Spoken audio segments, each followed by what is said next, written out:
자, 기도하겠습니다. 주님 고맙습니다. 저희들에게 주신 이 귀한 시간 헛되이 쓰지 아니하고 하나님을 알아가는 인생의 시간들로 사용될 수 있도록 허락하신 시간인 줄로 압니다. 그러기에 복된 시간인 줄로 믿습니다. 돌아가시는 성도님들도 지키시고 우리 모두에게 통일한 은혜를 부어 주옵소서. 예수님의 이름으로 기도합니다. 아멘. 자, 창세기 18장을 열어보시고요. 에스더스에 다녀오시느냐고 고생하셨습니다. 자, 18장 열어보시면 오늘은 18장 1절부터 15절까지만 합니다. 단 할 수가 없고요. 일부 시간에도 좀 다뤘습니다만 2부 시간에 좀 더 좀 구체적으로 다뤄볼까 하는데 한 해까지 해보죠. 자, 18장 1절부터 15절은 1절부터 나오는 이야기 15절까지는 아브라함에게 누군가가 찾아오는 이야기예요.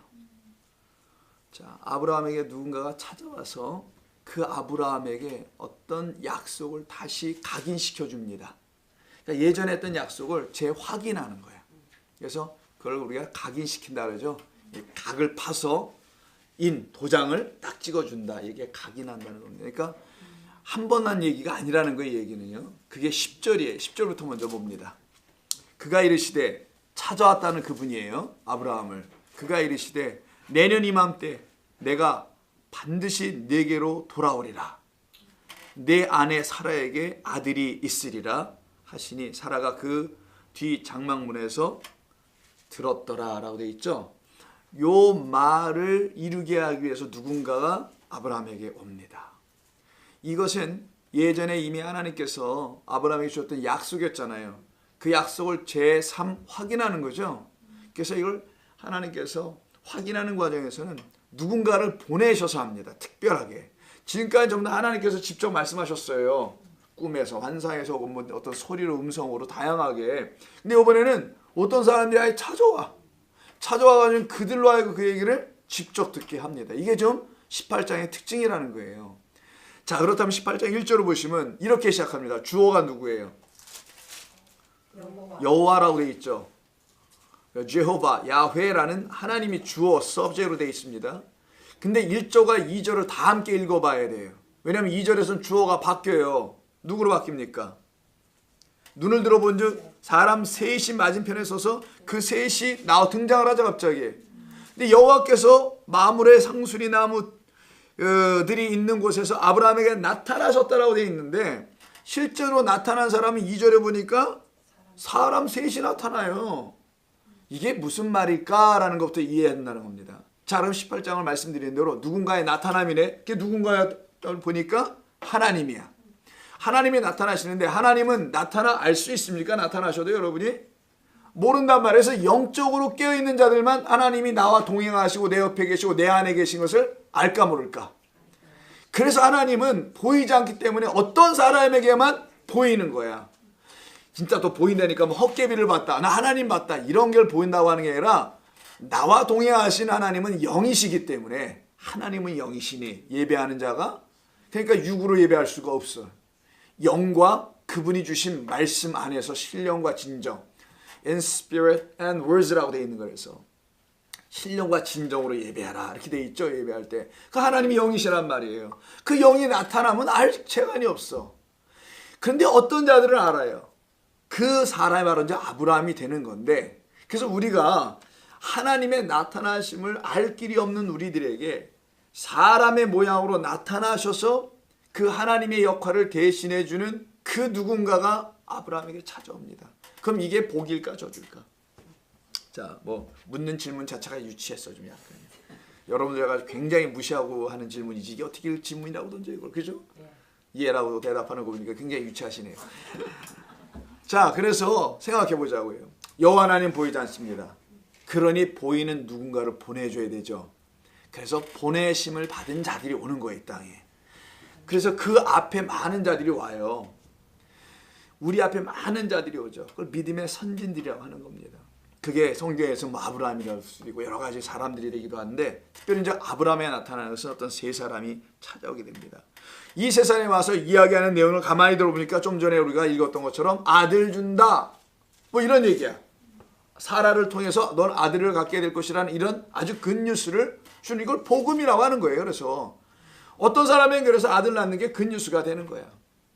자, 이 좋은 소식을 가져다 주는 이야기가 18장 1절부터 15절까지예요. 그래서 지난 시간에 우리 웃었다는 얘기, 이게 이삭이라는 이름 좀 약간 다뤘었죠. 아이작이라는 이름이 laugh 한다는 뜻이라고. 그래서 거기서 웃잖아요. 웃었잖아요. 이게 말도 안 되는 소리 하지 마세요. 내가 지금 몇 살인데 애를 낳고 망측스럽게 그냥 이런 일을 하세요. 여러분 지금 여러분 애만 낳는다 그래도 놀라죠. 내 나이가 지금 40 몇인데 어떻게 또 애를 낳아. 징그러워. 남 부끄러워서 다리도 못할 거야, 임신하면. 그지? 그런데 하물며 지금 89세의 이 할머니입니다. 할머니. 요즘 말로 하면은 옛날 시대는 오죽 할머니겠어요. 그런데 이 사라가 내년에 아기를 갖는 얘기가 이게 복된 얘기로 들려질 것이냐, 아니면 비웃는 얘기로 끝날 것이냐. 그래서 이 18장에는 첫째로 아들 낳는 이야기, 아들을 갖게 된다는 이야기가 이렇게 나오며 동시에 또 다른 이야기가 붙어 있어요. 그게 16절 이하입니다. 18절 16절 보세요. 그 사람들이 누구예요 그러면? 사람 셋. 2절에 나왔던 사람 셋. 여호와 하나님을 representation에서 나왔던, 아브라함에게 찾아왔던 그 사람들이잖아요. 그들이 어디로 갑니까? 행선지를 소돔으로 가네.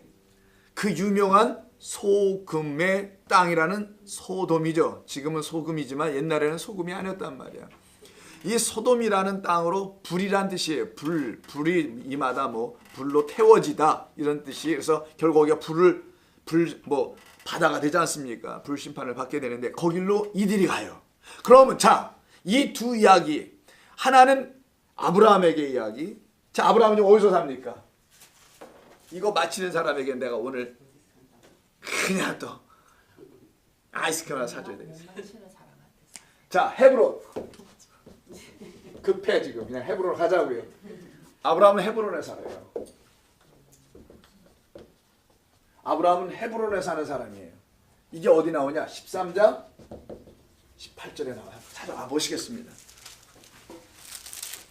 13장 18절을 딱 가서 보시면 이때가 뭐 하는 상황이에요? 14절서부터 13장 전체 뭐 하는 겁니까? 4시간. 롯과 아브라함이 헤어지는 거, say goodbye 하는 거예요. 왜? 땅 문제 때문에. 무슨 말일까요? 땅 갖고 싸웠다는 얘기일까요? 성경이? 어느 땅에 거할 것이냐, 이 문제가 부딪히는 거예요. 성도는 어느 땅에 사느냐, 이 문제가 중요한 겁니다. 이 땅에 살고 끝날 거냐, 하늘이라는 새하늘과 새 땅에 살 거냐. 그지? 배터리로도 날아가는데 이 땅에 살고 싶겠어요 여러분? 차는 뭐 거는 족족 그냥 걸리지도 않는 차 타고 다녀야 되는데 안 살고 싶겠지. 그런 의미에서 이 땅이 아니라 그런 것과 관계없이 우리에게 살아야 할 영원한 그 땅이란 새하늘과 새 땅으로 살 것이냐, 아니면 이 땅에 계속 머물 것이냐. 그래서 어느 땅에 사냐가 굉장히 중요한 거예요. 성경은 도대체 어느 땅에 살 것이냐, 헤브론이라는 곳에서 아브라함이 살 것이냐, 아니면 소돔이라는 곳에서 롯이 거기서 살 것이냐. 이 두 땅에 대한 이야기를 합니다. 자, 이 개념을 같이 갖고 13장 전체를 보니까 땅 나눠 갖는 이야기 아니라 어느 땅에 거하게 하시는 이야기로 풀어져 나간다는 거예요. 그때 헤어졌어요. 저 요단 좋은 땅을 가져갔어요. 저희가 롯이. 그리고 나서는 아브라함은 혼자 남았네. 자, 롯이 그 땅, 자기가 보기에 눈에 보이게 좋고 가축을 키우기에 좋은 아주 비옥한 땅이겠죠. 물도 있고 풀도 잘 자라는 그 땅을 선택하고 나면 쪼가리 땅이 있을 거 아니에요. 보니까 이 땅의 평지를 다 가져갔어 그놈이. 그래서 그 이름을 그 유명한 뭐라고 불러요? 로또라고 부릅니다. 이해하셨어요? 로또. 좋은 거 다 가져. 대박 맞은 거야. 눈으로 볼 때는. 그지? 그 대박 맞고 거길로 간 거란 말이에요 지금. 자, 그런 그에게 반하여서 다른 사람의 이야기가 등장하는 게 14절이에요. 롯은 그 땅을 가져갈 때 혼자서 결정했습니다. 근데 14절, 13장 14절이에요. 롯이 아브라함을 떠난 후에 여호와께서 아브라함에게 이르시되 너는 눈을 들어 너희 있는 곳에서 동서남북 다 와라. 그리고 내 자손과 너에게 영원히 거주할 땅으로 주리라. 이렇게 하시죠. 누가 하십니까? 이 일은 또. 여기선 주어가 하나님이에요. 그러니까 롯이 그 땅을 가질 때는 하나님의 개입이 없어. 근데 이 아브라함이 어떤 한 땅을 가질 때는 하나님의 개입이 있다라는 거예요. 여기서부터 차이가 있기 시작하죠. 그러니까 하나님이 주실 땅에 가서 살 거냐, 아니면 내 생각으로 살기에 딱 적합하다고 하는 그 땅에 살 거냐. 우리 집사님이 세컨멘트 40년 살아서 지겹다 그러더라고. 그래서 떠나고 싶어 해. 그 떠난다고 해서 결될 땅은 또 그 땅이야. 가봤자 거기서 거기란 말이에요. 하나님이 개입해서 주시는 땅으로 가겠는데 보니까 어디로 가냐면 헤브론이라고 18절에 돼 있죠. 그때 헤브론 앞에 쓰인 말을 잠시 보자라는 거예요. 그냥 헤브론이라고 돼 있지 않아요. 이에 아브라함이 장막을 옮겨, 텐트예요. 이 장막이 출애굽기 가면 회막이 됩니다. 똑같은 단어입니다. 이게 회막 장막을 옮겨 헤브론에 있는 마물의 상수리 숲을 아주 자세하게 뒀어요. 굳이 이렇게 써야 될 이유가 뭘까? 성경이요. 이 한 단어 한 단어가 다 뜻을 담고 있기 때문에 아니겠어요? 그렇지 않고서 뭐 이렇게 쓸 이유가 뭐 있어요? 근데 우리는 이런 거 신경 안 쓰잖아 전혀. 아니 뭐 상수리는 뭐고 또 마무리는 뭐요? 대충 마무리 하지 않고 이렇게 들려진단 말이야. 그런데 이게 보니까 다 의미가 있네. 손가락 딱 잠시 놓으시고 오늘 본문 18장 가보자고요. 잠시 놓고 여호와께서 어디에 오십니까? 마므레의 상수리 나무들이 있는 아브라함에게 오시니까 아브라함에 있는 이 장소의 이름은 헤브론이라는 말이 빠져 있는 거잖아요. 13장에 있는 헤브론에 있는 거예요. 그러니까 지금 아브라함은 여전히 헤브론을 삶의 거점 지역으로, 자기가 사는 지역으로 놓고 있었는데 그때 여기에 찾아왔단 말이에요. 하나님께서. 자, 헤브론의 장막 문 앞에 있는 이야기입니다. 그리고 아들을 준다는 얘기죠. 그 천사들이 지금 누구에게 갑니까? 다시 갑니다. 저 길로 18장으로 16절에 보니까 소돔으로 가네. 똑같은 사람들이. 그럼 소돔에 가서 어떤 일이 벌어질 거 아니에요. 그 일은 18장에 안 나오고 19장에서 나와요. 19장 가서 살짝 볼까요? 저녁 때에 두 천사가, 여기 아예 천사라고 노골적으로 얘기해. 그죠? 천사가 찾아옵니다. 세 사람에서 둘로 줄었네. 천사나 어디 갔는지 몰라. 관심 갖지 마요. 그런 거는. 두 천사가 와요. 두 천사가 와서 소돔에 이르는데 그때 마침 롯은 소돔에 어디 앉아 있어요? 성문 앞에 있네. 야, 이게 차이점이야. 여기 아브라함은 장막 문 앞에 있어요. 근데 어디야? 소돔에 있었던 롯은 성문 앞이야. 성문 앞이라는 게 성 캐슬이라는 게 아니고 도시 이르라는 뜻이에요. 이르. 이거 이자 알레프로 나서 기억이 안 나네. 이르입니다. 이르인데 이게 성 시티예요. 시티. 기억나십니까? 가인이 성을 지었다 할 때 시티를 진 거란 말이에요. 그게 이르라는 도시를 진 거예요. 그 도시의 문 앞에 딱 앉아 있는 자는 누구야? 롯이에요. 누가 더 멋져 보여요? 롯이지.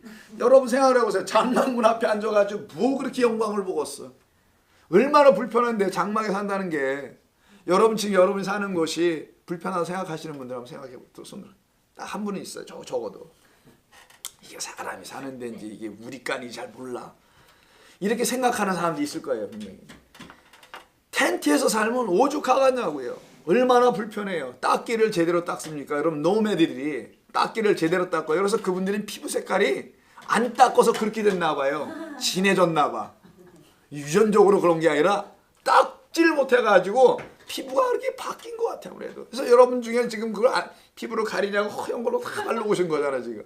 자, 옛날에서 프랑스에서 남자들이 화장을 했지 않습니까? 루이 때, 로망 때. 왜 화장을 하신 줄 아시죠, 여러분? 여자 남자들이 안 닦아서. 그래서 그걸 화장으로 다 덮어 씌우는 거예요. 화장이 그들에겐 닦는 일이에요. 그리고 나중에 또 화장을 또 지워. 그래서 화장으로 세수를 해. 또 지워. 이 짓을 맨날 반복하는 거예요. 자, 그건 지나가고. 자, 그러면 18장에서 19장으로 넘어왔던 그 사람들이 계속 움직이는 거잖아요. 지금 세 사람이 둘로 바뀌어서 소돔으로 가네요. 그래서 18장, 19장은 분리가 되면은 안 되고 하나의 덩어리로 보는 거예요. 18, 19을. 그래서 한 덩어리 이야기. 왜 이게 한 덩어리가 되냐? 18장 1절에서 보시면은, 자, 구절을 한번 보자고. 18장 1절에 여호와께서 등장하시고요. 18장 2절에는 세 사람이 등장하죠. 그다가 18장에서 16절에서요. 바로 그 세 사람이 어디에 가요? 소돔에 가죠. 그리고 19장 1절에서 다시 두 사람 천사로 바뀌죠. 두 천사로. 그러니 이게 서로 같은 이야기가 물러가고 있는 거예요. 그리고 요 사이에 써볼게요. 18장 10절에서 아들 주는 얘기 나오죠. 누구에게 줍니까? 이 아들은 아브라함하고 사라한테 준다는 아들이에요. 그러면 통밥 IQ 문제야. 너무 쉬워. 여기도 아들 있어야 될까 말아야 될까? 이 맨 밑에도 있어야죠. 이 IQ가 되게 50은 넘으시네 그래도 보니까. 그래서 아들 낳는 이야기가 누구의 아들 낳는 이야기? 롯의 아들 낳는 이야기가 붙어 있는 거예요. 어디에 있을까요? 19장 36절에 있습니다. 시작은 30절부터 시작이에요. 30절부터 시작인데 36절 롯의 두 딸이 아버지로 말미암아 임신했다는 이야기로 등장하는 겁니다. 그러니까 여기도 아들, 여기도 아들. 그럼 정리해 봅니다. 자, 아들을 주시겠다라는 거예요. 그러면 결국은 여기도 아들이야. 문제는 뭡니까? 어느 땅에서의 아들이냐가 중요하고 어떻게 아들을 가질 거냐가 중요해.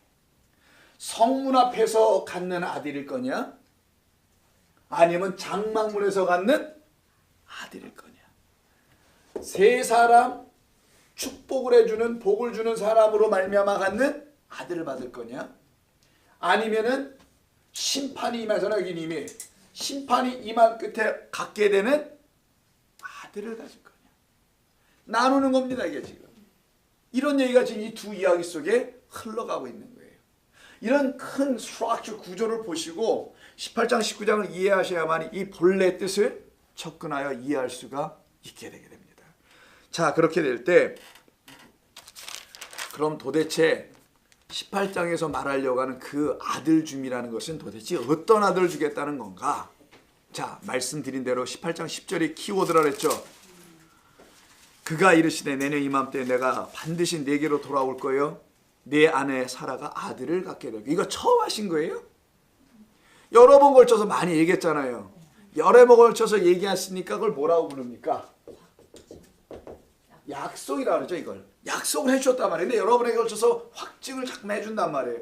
발전해 나갑니다. 계속 이야기는 17장에도 이야기가 또 나와갖고 지난주에도 이 약속을 줘요. 그럼 이 약속으로 낳는 아들이라는 거잖아요. 그럼 그래서 이 아들 그냥 쉽게 약속의 아들이라고 부르는 거예요. 다른 말로 약속의 또 후손이다 이렇게도 부르는 거겠죠. descendant는 뭐 sons든 상관없이 약속으로 오게 될 descendant냐 아니면 똑같은 얘기다. 이게 다 하나님의 promise 약속 안에서 받게 되는 아들에 대한 이야기는 헤브론에 거주하고 있는 아브라함에게 나타나는 거고 그 약속과는 아무런 관계가 없이 세상의 성문 앞에 세상의 성이라는 게 뭡니까? 자기의 힘으로 세운 그 세상이란 말이야. 거기에 문 앞에 있다는 건 내가 문지기 그 안에 성주야. 그러니까 이 소돔이라는 그 땅에 이 롯이 대표의 사람이었다는 거예요. 그런 사람으로 낳는 아들을 가질 것이냐 어떤 아들을 어디에서 어느 땅에서 어떤 방식으로 가질 것이냐라는 이야기를 하는 겁니다. 그래서 18장 1절에 이렇게 구체적으로 마물의 상수리 나무라고 썼던 거예요. 자, 1절에 말씀드린 대로 상수리란 뜻이 뭡니까? 나무 종류잖아요. 도토리 나무. 그 에이크론을 많이 맺는 얼마나 많이 맺습니까? 도토리가 사실은 나무에 몇 개 달리지 않잖아요. 사과 아무리 많이 달려요. 몇 개 달리겠어요. 사이즈가 크니까. 근데 이 도토리는 얼마나 많이 달려요. 우리 지금 이 사무실 옆에 얼마나 큰 도토리 나무 두 그루가 있어요. 거기서 도토리가 떨어질 때 사무실에 앉아있으면 위에서 두둑두둑 소리가 난단 말이에요. 떨어지는 소리가 무슨 우박 떨어지듯이 그렇게 많이 열려서 우리 주차장에 지금 그냥 도토리 조심하세요. 거기 밟으면 미끄러집니다. 그렇게 도토리가 많아. 자, 왜 도토리 나무 상수리 나무가 왜 이렇게 중요하냐? 바로 그 나무 옆에서 제단을 쌓죠. 하나님께 예배하죠. 왜 이렇게 했다고 말씀드렸죠? 계단으로 타고 올라가는 의미도 있고 또 하나는 이 나무에 많은 열매를 맺어요. 그러니까 많은 열매를 맺게 하는 하나님으로 나타난 나무라고 생각을 하는 거예요. 이들이. 그리고 나무를 타고 위로 올라갈 수 있다는 것도 의미하는 것이고 그래서 그 옆에다 제단을 쌓는단 말이에요. 항상. 그게 바로 이 상술이에요. 근데 어디에 있는? 마물의 의라고 그러니까 마물에 있는 거네. 그게 마물에가 단순히 장소일까? 아니면 무엇을 말할까? 자, 마물에라고 되어 있습니다. 그러면